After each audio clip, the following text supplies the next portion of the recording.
Now with properties under addition, which we have seen in the previous case for closure property, associative property, existence of identity, inverse and commutative property, similar are the properties which you're going to see even under multiplication. So let's start with the properties studied under rational numbers, because rational numbers are the base for all the sets of different numbers which we have discussed in the previous session. So when we see the first property under multiplication,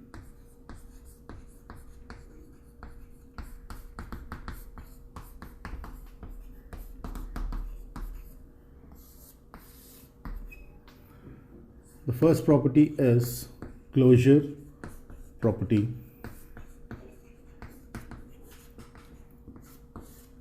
Now in this case, I take two elements from Q, that is two numbers which belong to the rational numbers Q. Then my closure property says that A into B will also belong to Q. The operation here is multiplication denoted with dot. Next, when I see the next property, which is associative property,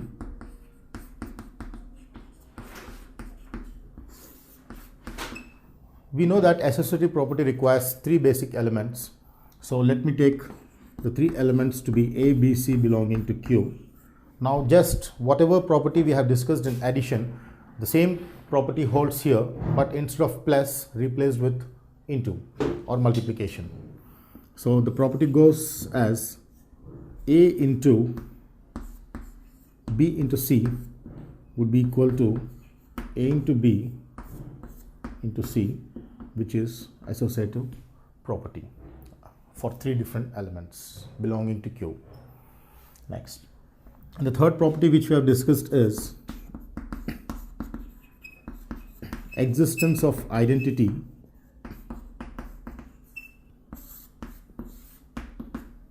Now identity is a very important property which, if we go with the recap, the same identity here also is equally important under multiplication.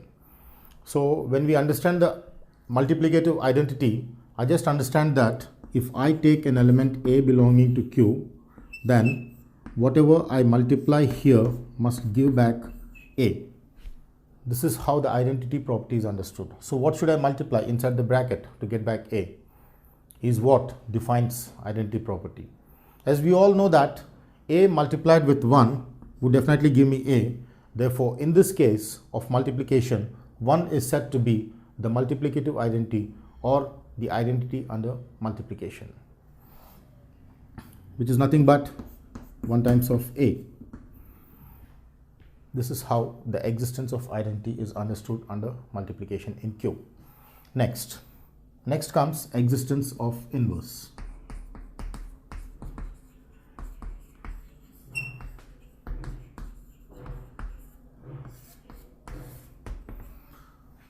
Now inverse holds only when identity holds. So assuming that 1 is already existing in Q, we go with the inverse property. Now inverse property says that if I have A belonging to Q and 1 belonging to Q, then whatever I multiply here must give back 1. So I should identify the element what I need to multiply in this bracket, which gives me 1. So what should come here is what is understood for inverse property. So I clearly understand that I need to have A inverse or 1 by A when I multiply to get 1. So for example, if I just simplify this, A times of 1 by A is called 1. So A times of 1 by A is equal to 1, but provided I assume with the condition that here A is not equal to 0. A is a non-zero element taken from Q. So this is how I cancel and I get 1. So 1 by A is identified as the multiplicative inverse of A under Q, under multiplication. So here 1 by A or A raised to minus 1 is the multiplicative inverse of A under multiplication. So this is existence of inverse. using the multiplicative identity 1. Next, the next property is commutative property. Now, commutative property in addition was a plus b equal to b plus a for all a and b belonging to Q. So, instead of plus, we have multiplication here. So, if I take two elements a and b belonging to Q, then my commutative property under multiplication states that a multiplied with b is equal to b multiplied with a. The operation here being multiplication. This is how the commutative property is identified. So, these are the basic properties under multiplication what we have discussed in similar fashion as for addition. The closure property a dot b must belong to Q for all a and b belonging to Q. The associative property says that a times b times of C should be equal to a times b times of C. The existence of identity says that when I multiply 1 to any element of Q, I get back the original element. In that case being that 1 is the multiplicative identity. In the existence of inverse, when I take an element a belonging to Q and 1 already being the identity in Q under multiplication, then a times of 1 by a or a inverse gives me 1. Therefore, 1 by a or a inverse is called the multiplicative inverse of a. And the last property I have identified in Q under multiplication is for any two elements a and b belonging to Q, they commute. When I multiply a into b and replace the order and then multiply, I get back the same answer. That is how the commutative property is identified. Yes. Now, in case if suppose I change the operation from multiplication to division or subtraction, say my binary operation here is subtraction, then all the properties would be same, but instead of multiplication out here, I get minus. So, if I wanted to define the closure property under subtraction, then what do? I take for a b belonging to Q, a minus b must belong to Q. So, if my binary operation is say division, then my whole property instead of multiplication is replaced with division. So, a and b belonging to Q, a divided by b belongs to Q. And similarly, when I identify the associative property under subtraction, it is nothing but a minus b minus c must be equal to a minus b minus c. So, it is the same property what we are studying in every case of whether it is multiplication or addition or subtraction or division. The only difference being that the binary operation is taken according to the definition what we consider out here. Now, when it comes to existence of identity, yes, there might be some property which defines to give back the original element. Then in that case under subtraction, what should be subtracted here to get back the original element will define the identity. So, definitely I understand that 0 is one element which always gives back a, because a minus 0 is always a. Therefore, 0 is the identity under subtraction. So, different operations change, and then different operations have different identities and inverse properties varying according to the operations. So, these are the things which we must also understand in comparison to the addition or multiplication, but the most important operations which we are going to study in the present sessions are the multiplication and addition properties. Now, all the four properties which we have identified here, we will try to recap with the different types of sets which we have discussed: the natural numbers, integers, rational numbers, real numbers, whole numbers, etc. So, we will see how all these operations are going to associate with each of the properties. So, for that we should understand each of the property with respect to its respective binary operation, the operations being addition, multiplication, subtraction and division. So, let us make a chart of and then see where it holds and where it does not hold. So, for example, I take here all the binary operations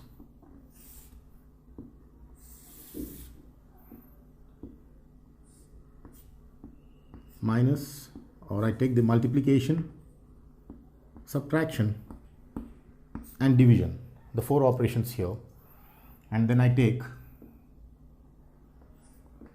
closure property, associative property, identity, inverse and the last being commutative property. So let's make 5 columns.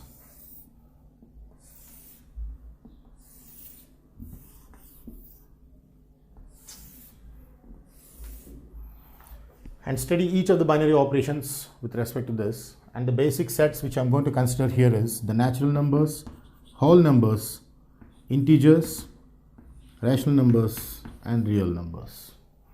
So when I take the natural numbers, let me see if it holds under addition. Yes, I understand that you take any 2 natural numbers and add them, you get back the natural number.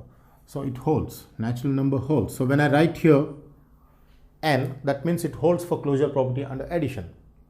Now when I take associative, yes, natural numbers hold under associative property under addition. Then identity under addition, it does not hold. Natural numbers do not hold identity property under addition. Can you tell me the reason? Yes, because 0 is the additive identity which we identify, but 0 does not belong to the natural numbers. So you can say, since 0 does not belong to n, therefore this does not hold identity property. Now inverse, no, natural numbers do not hold inverse property because when there is no identity, the question of inverse does not exist. Inverse exists only when identity exists. Yes, and commutative property, yes, it holds under addition. The same way, if I wanted to identify for whole numbers hold closure property, associative property, it holds identity, but it does not hold inverse property, because you take any whole number, you wanted to find its negative additive inverse, it would be negative number. Say for example, I take 4 is a whole number, but if I take minus 4, which is the additive inverse of 4, does not belong to whole numbers, because whole numbers start from 0, 0, 1, 2, 3. Therefore, I do not have this holding, and then this holds. So same way, I would like to go for the next property, which is integers. Integers very much hold the closure property. They hold the associative property, they hold the identity property, they hold the inverse property, they hold the commutative property. Integers hold all the properties because they have the negative numbers and the positive numbers, including 0. Yes. Now in the same case, if I wanted to identify for rational numbers, yes, rational numbers also hold in each of the case. In each of the case, it holds. Even the real numbers hold all the properties under addition.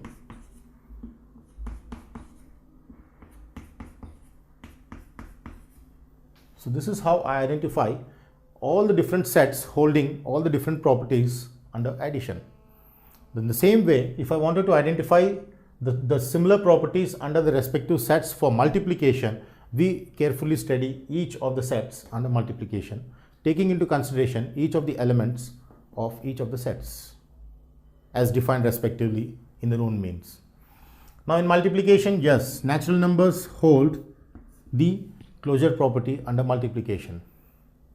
Associative property is also very much true in every case of natural numbers taken here under multiplication. Identity, multiplicative identity is 1 and it very much belongs to natural numbers. Yes.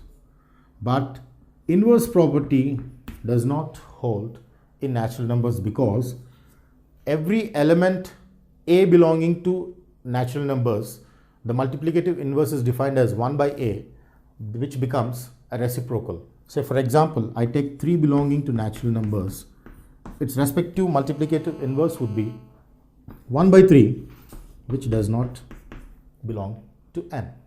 And therefore, this is the reason why natural numbers do not hold inverse property, though they hold the identity property and very much holds even commutative property.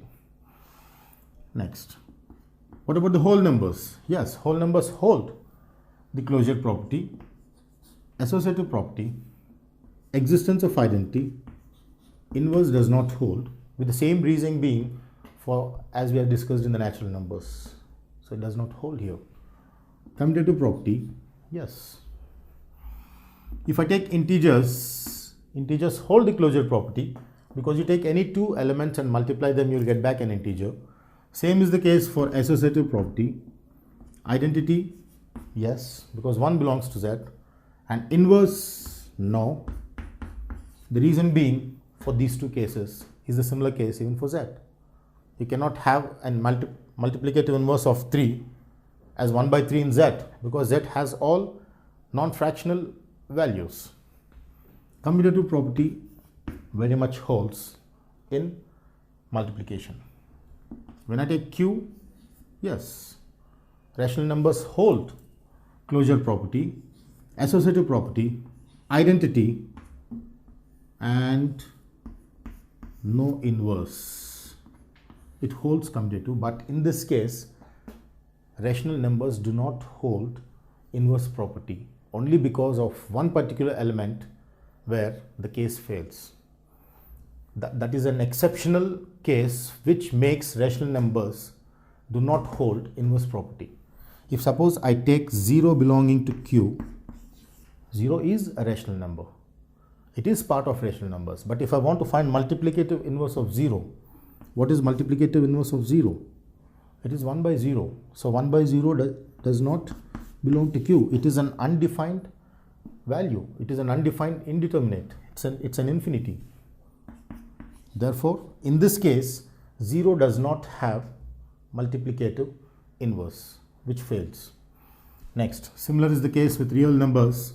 It holds, this one holds, this does not hold, with the same reason as that of Q, and then this holds.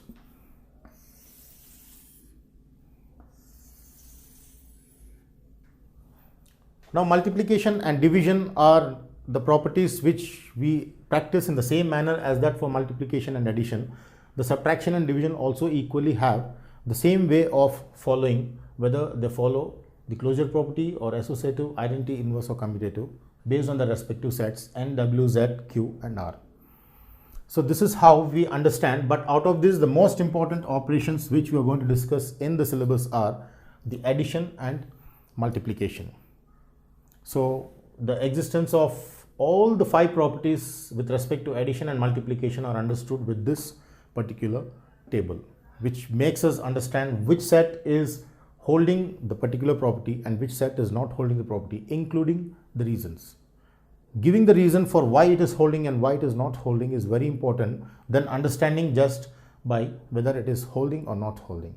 So these are the reasons through which I identify that few of the sets do not hold few of the properties and few of the sets do hold few of the properties, strictly based on their respective definitions. So next we are going to discuss on the number line representation, because the different sets and the different properties which we have discussed in the previous session are very much linked with the number line representation. Suppose I take any number I want to represent on the number line. So let's see what exactly is the number line and then see how a given value can be represented on the number line. So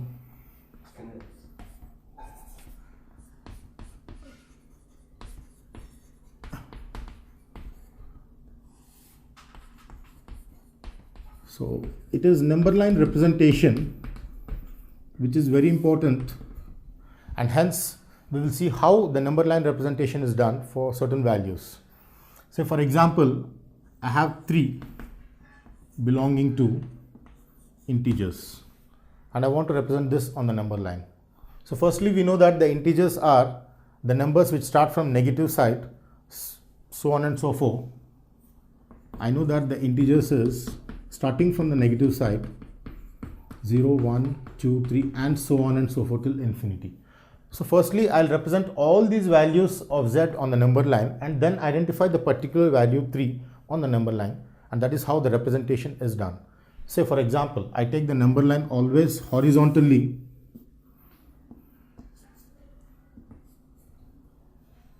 in this form, and always the left hand and the right hand are denoted with arrows, because this leads to plus infinity and this leads to minus infinity without any end on the left and any end on the right. And the exactly middle value is 0, as we all know. And then on the right I have 1, 2, 3, 4, 5. And on the negative side of the integers I have negative 1, negative 2, negative 3, negative 4 and so on and so forth. So this is the number line representation for Z where I wanted to represent the value 3 belonging to Z on the number line. So in this case, here I identify 3.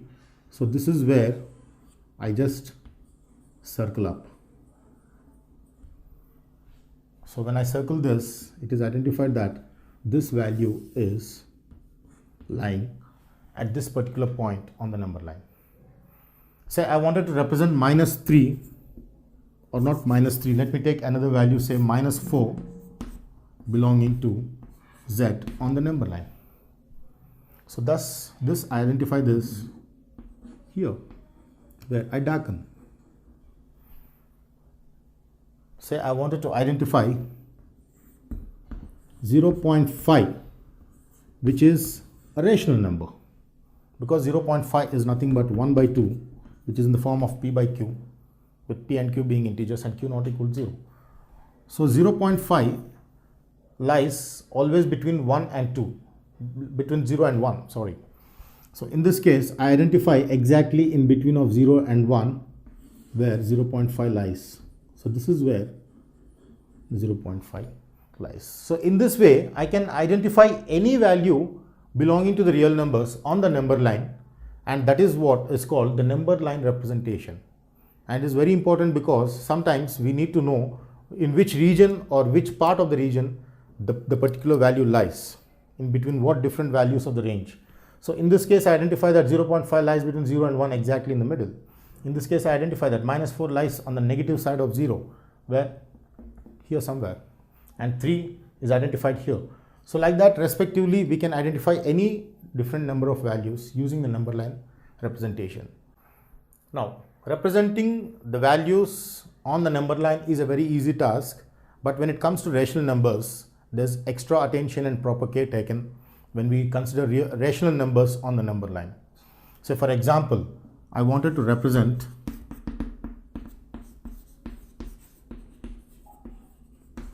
5/6 on the number line. So this is my question. So 5/6 is a value which is not fixed, but it is in an approximate decimal representation. Therefore, identifying this exactly is not an easy task. So what we do is we divide the interval in favor of 5/6 and then represent it on the number line. So let's see how we can do that. Now,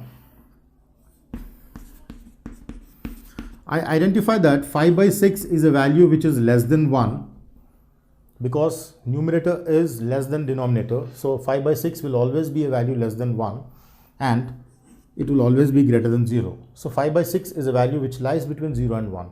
So I divide the interval between 0 and 1 in favor of 5/6, and then it will be easy then for representing on the number line.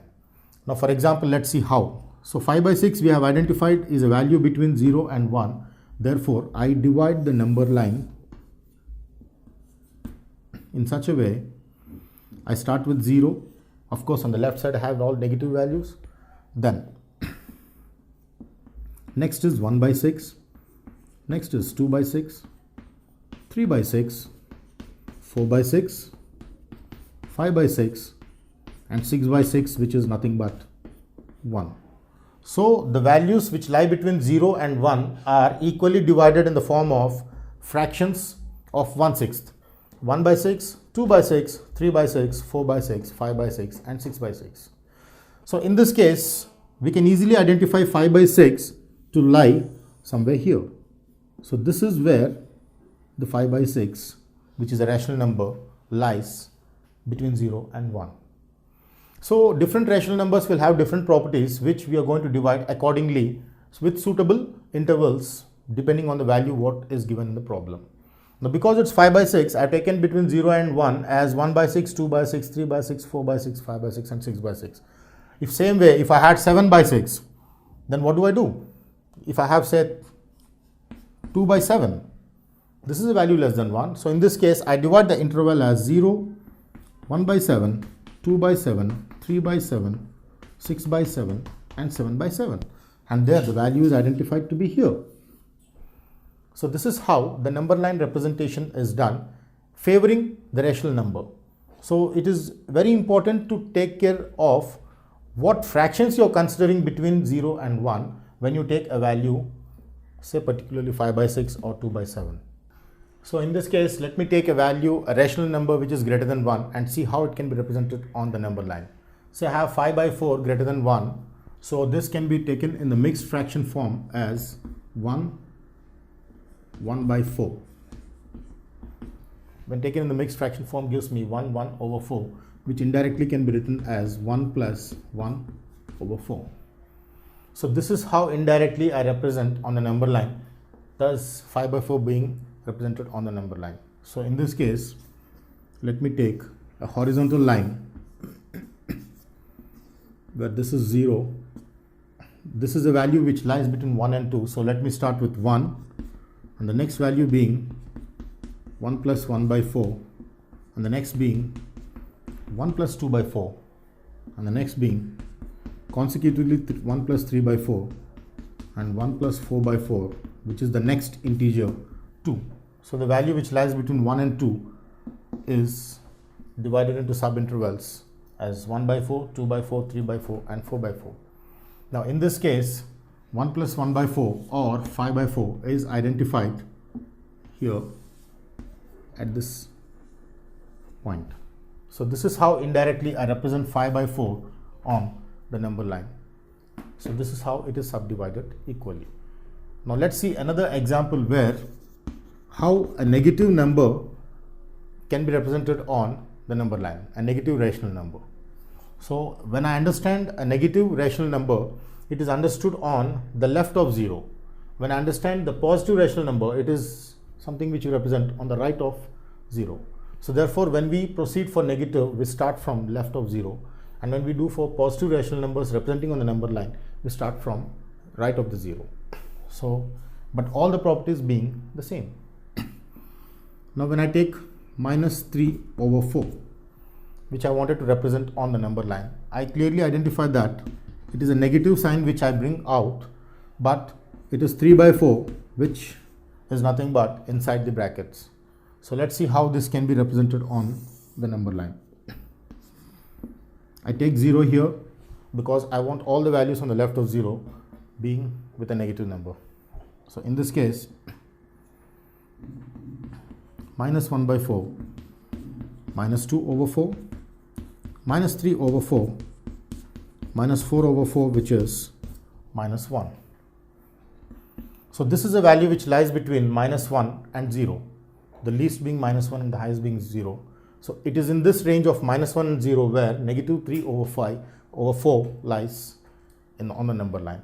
So I clearly identify that negative 3 over 4 is clearly at this junction of, and this is where I identify the value.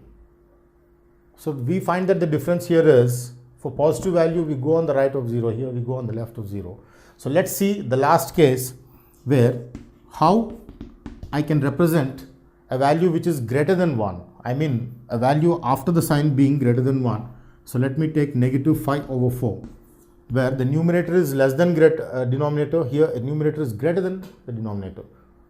So yes, so in this case I can just represent this on the number line, but before doing that I just convert the 5 over 4 into the mixed fraction, as we already done in the previous case. 5 over 4 in the mixed fraction can be written as 1 over 4, which indirectly is nothing but minus of 1 plus 1 over 4 in the mixed fraction form.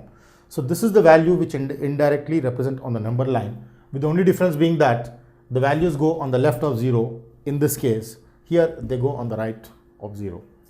So let's represent this on the number line. Here is the 0, and then I take minus 1, then I take minus 1 plus 1 by 4 minus 1 plus 2 by 4 minus 1 plus 3 by 4 and minus 1 plus 4 by 4.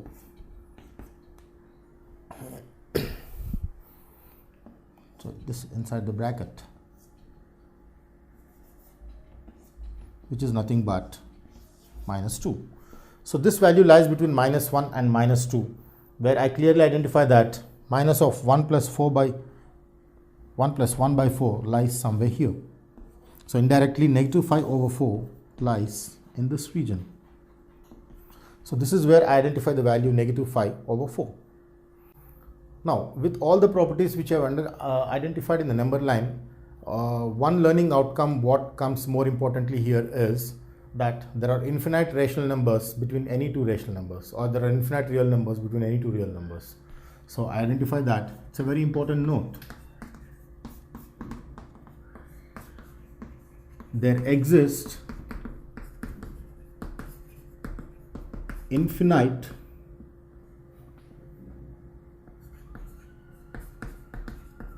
rational numbers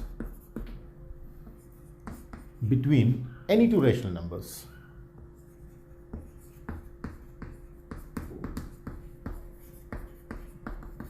So this is the reason why the number line can be subdivided any number of times into its subintervals, just as we have seen in the case of greater than one case or less than one case, or in case of integers where we can represent on the number line. So the significance makes us come with the learning outcome that there exist infinite rational numbers between any two rational numbers. Now with this property, if suppose I wanted to take the freedom of writing the question, insert three rational numbers between minus 3 and 5. So I want to insert three rational numbers between minus 3 and 5. So I can insert any number of rational numbers between minus 3 and 5, but for suitable case, let me take any three of my choice. You can take any three of your choice. So I take minus 3, I can write as minus 30 over 10, and I write 5 as 50 over 10. Now I want to consider only the fractional rational numbers. Therefore, I have taken in the form fraction of negative 30 over 10, 50 over 10, which indirectly gives me 5 or negative 3 respectively.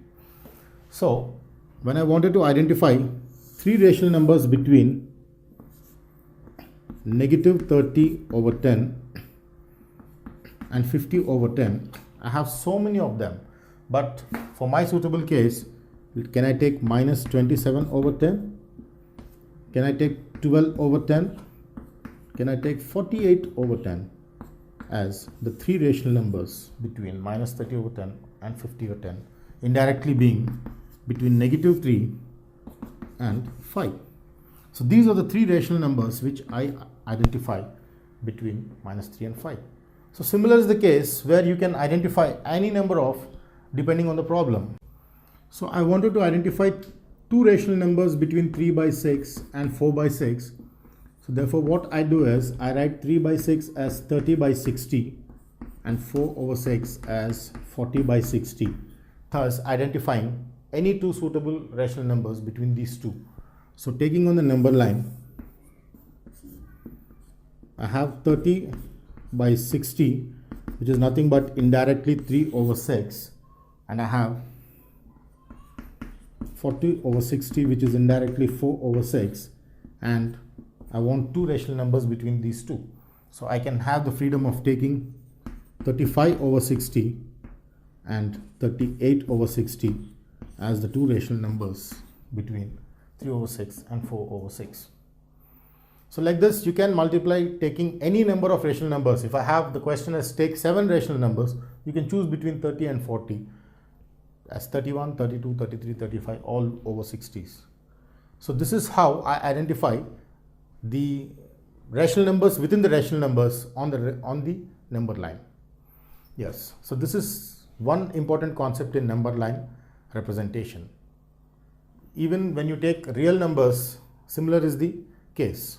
The only difference being that the values like root 2, root 3, root 5, etc. cannot be represented on a rational number line. If this is a rational number line, these values cannot be represented. But when you have the values which are in fractional form or in decimal form or in any other strict integer form, they can be represented on a rational number line or an integer number line depending on the values which you take. So the real number line has all these values considered, but the rational number line does not have these values considered because they don't come under rational numbers. Yes. Now in the next session we are going to discuss about terminating and non-terminating integers or values. So let's see what are terminating and non-terminating numbers. So when I have the decimal values, there are two types of decimal values which we identify in mathematics. One is the terminating and the other is the non-terminating decimal. So what is terminating decimal? It is the decimal which has its decimal part has finite number of decimals. The decimal part of the value which you consider here has finite number of decimals, then that decimal is called a terminating decimal. Let's see with an example, but let's also take non-terminating. Non-terminating is the contradictory definition of what we have taken here. So decimal part in this case has infinite number of decimals. So let's see here with an example. Now in case of terminating decimal, if I take 1/4, I can strictly divide 1/4 to get 0.25. The decimal ends here. So that means if you represent 1/4 in the decimal value, it has finite number of decimals in its decimal part. This is the decimal part, this is the non-decimal part. So its decimal part has been counted with finite number 1 and 2. So it has finite number of decimals, but when you take in case of a non-terminating decimal, say I take the example of 1/3 and I start dividing this, it never ends. It goes on and on. So the decimal part of this decimal has infinite number of decimal places. So this is an example of a non-terminating decimal. This is an example of a terminating decimal. So usually in non-terminating decimal, instead of writing this infinite number of times, we just write it in the form of bar, which indicates that when I put a bar under 3, the number 3 is repeated infinite number of times. Say for example, I denote a bar under 7,1, it indicates that the value 7,1 repeats continuously in equal intervals of time. Say for example, if I write 0, 5, 7 bar, that means 5 is fixed, but 7,1 repeats continuously infinite number of times. So the bar representation is used for terminating, non-terminating decimals, where the value keeps on repeating after decimal value. Yes. Now when I take the non-terminating decimal, it is also given with the name recurring decimal. So the recurring value, because it recurs on and off continuously, the non-terminating decimal is also called a recurring decimal value. This is one of the example, and this being another example. Now, when we discuss on the period for this non-terminating decimal, I first write the definition. Period is the number of values in the decimal part which keep repeating. So the number of digits in the decimal part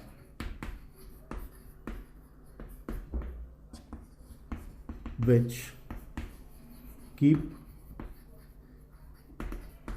recurring is called period. Say for example, I take 0.789 bar. In this case, I see that if I remove the bar notation, I can write this as 0.7898989 and so on and so forth.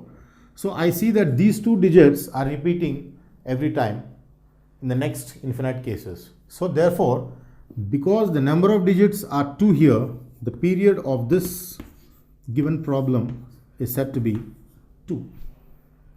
If I take another example, say 0.5781 bar. In this case, there are 3 digits which are repeating under the bar. Therefore, the period of this problem is said to be 3. Then what would be the period of this? The period of this would be 1 because there's only 1 digit repeating.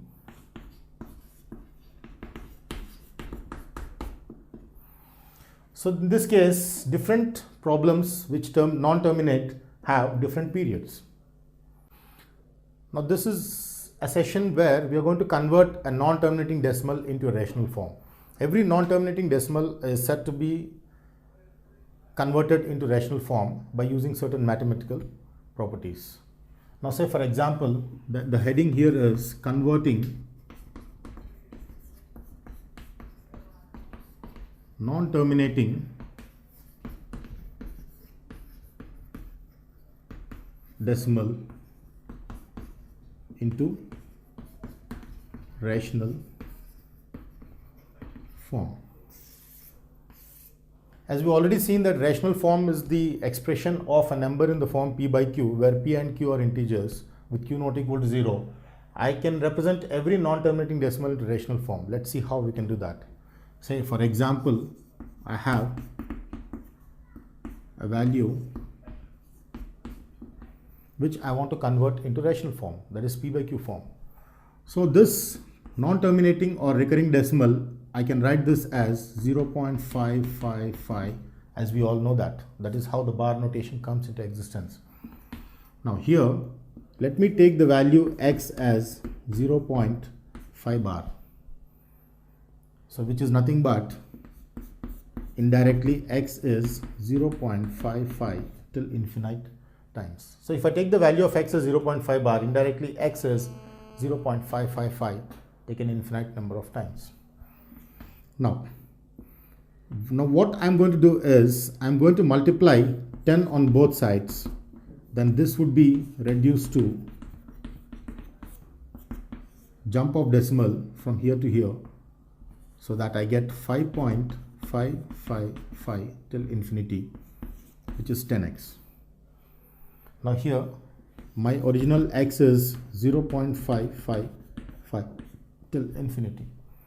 So once I multiply 10 on both sides, I take back x here and then I subtract the two equations, these two equations. So when I subtract, I get 10x minus x with change of sign as 9x, and when I subtract this, I get 5.00 till infinity.